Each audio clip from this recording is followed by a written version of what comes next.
In this video, I'm going to show you how to combine multiple workbooks. I have all three of the workbooks open for the assignment for Project 2.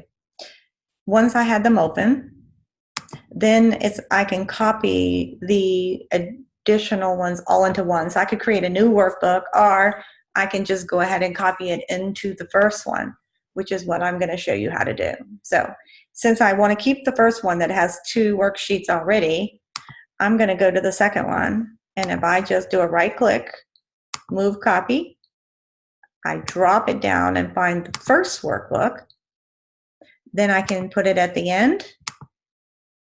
And I now have it copied into the first workbook. I can do the same thing for the third one. Move copy, drop it down, put it into the first one, move it to the end. I can create a copy, and then you can see I now have all 4 of the worksheets in one Excel file. Now what I can do is do a save as, and I can change the name from 1 to combined. This will allow me to keep the originals when I close them and not change those, but have a new name. So this became a new file that way. Click save. Now you can see this is the combined one I'm in. I can close the others, and I don't want to save any changes to the others, so that way I have the original data if I need it.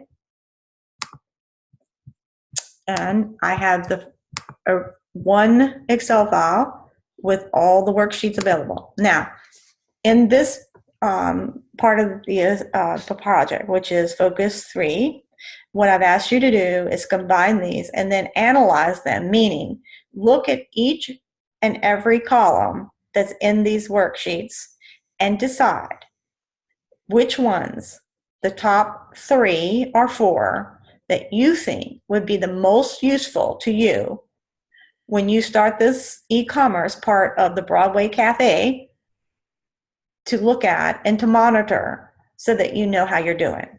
Meaning that every one of these columns has a reason that the data is there.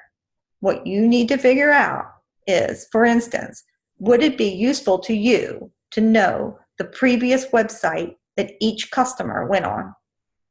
And if it is useful, why is it useful for you? How is it going to help you monitor your website to know if it's being effective? If you sell things, is it good to monitor the total purchase if you're selling something on your website? So once you decide from all 4 of these sheets, which of these website metrics means things like customer ID, date, page views, previous website, total purchase, language. These are all website metrics. Whichever the 3 or 4 that you pick, you should put that into your report under Focus 3, stating what your 3 and 4 are and why they are important to your business, to the Broadway Cafe, to the e-commerce part of your business that you are starting, and how that can help your website be more effective.